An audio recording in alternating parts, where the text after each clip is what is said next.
Thank you for joining Wars of the Rosies. And this is The Lost Word by Penwood Rountree, an article from Rosicrucian Digest, Volume 32, Number 3, March 1954. The Lost Word by Penwood Rountree. Mankind has lost a word, the light of life.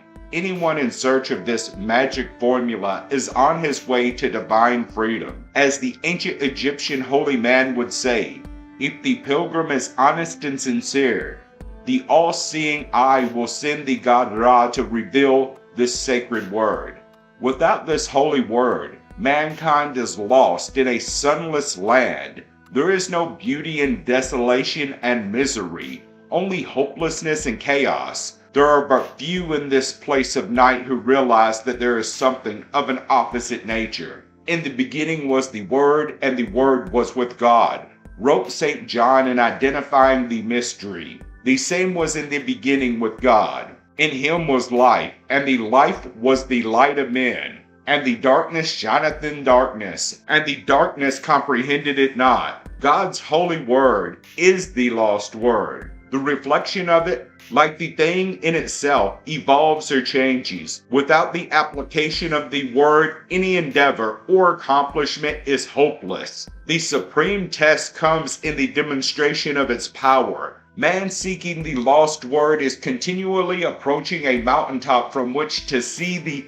expanding panorama. The word is vibrant and alive, and often unrecognized, but entirely guiding man to greater and greater achievement. It knows no limitation.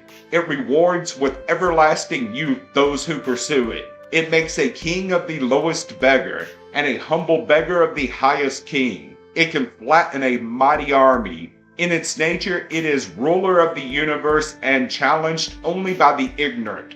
The lost word expels all doubt. Ignorance cannot thrive within such environment. Any man who would dedicate his life to the search of this word must proceed with extreme caution. There are many byroads and blind alleys. He who searches it will find an infinite number of disguised words given him as the one. With the magic which comes, the fortunate holder can see into the soul of all mankind, and through every mystery. The word is truly a lamp for the night. It is Aladdin's lamp, bringing forth the greatest of all genii.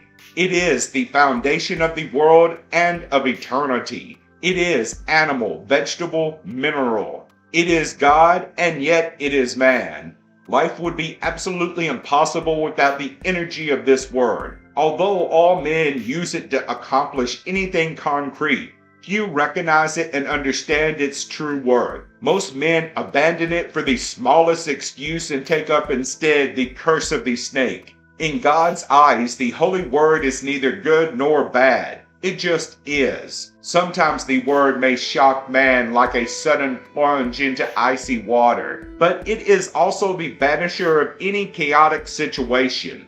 The word is the manna of the true scientist, philosopher, or saint.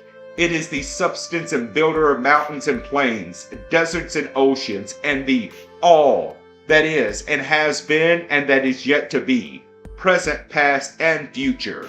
We are forever becoming its essence. Until man defines for himself the nature of the lost word, he has not the key of lasting demonstration. Man-made demonstration is not eternal. The word lives by expansion and is all pure. A clean mind enables the purest to shine through. Man needs to rend his blindfold and go rejoicing to God's eternity. Anyone sincerely searching for the lost word will eventually find his great love, the symbolic virgin who will conceive a child. The child must be carefully brought up to full maturity. Only by the grace of God shall mankind mature any children of the Virgin. To inspire mankind, crumbs fall from the table of the masters. This revelation may come at any time and in any place, in the flash of a word, a phrase, or a sentence. In some cases, it may be merely a concept without any definite wording.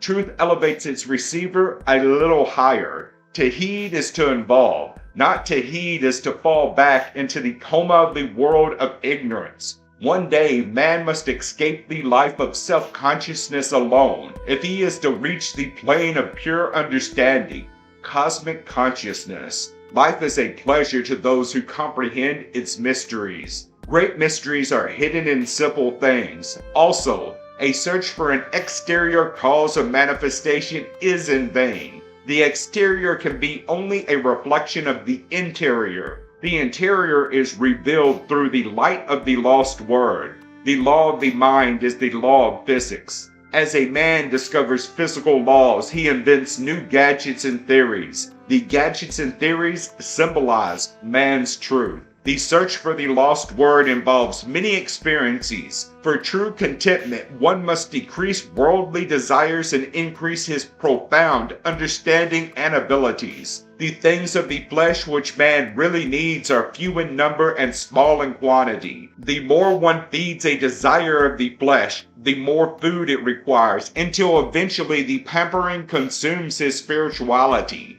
Also, too many worldly gadgets and theories become a toilsome burden. The traveler who is overburdened with goods has more time to devote to his search. Man must fully realize that he can become the living image of his thinking. He may be divinely inspired, but unless he uses this key as a tool for thinking and experimenting, he will know little more than he did before. Man's objective world is like an infinite number of blank motion picture screens, or, better still, it is like masses of formless, seething energy ready to receive his mental projections, which change these energized masses into man's creations, or a concrete reality.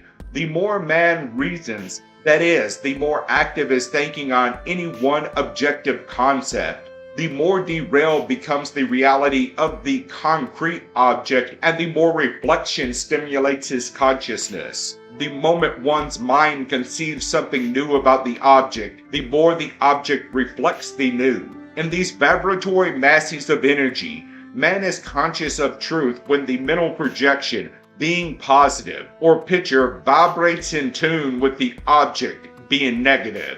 Therefore, blending and creating a third condition, or a soul harmony, which is also a reality, with continued effort through reasoning, experimenting, and meditating, the consciousness becomes developed or trained to experience the faintest discord between object and projection. This understanding, secured by training, is comparable to the master musician's ear detecting the faint discords of the orchestra, which go unnoticed by anyone else. Here again, man's logical reason fades into an abstraction of a system of harmonious numbers arranged according to order, as taught by Pythagoras and understood by students of mysticism. When the individual discovers the lost word, then he has found truth.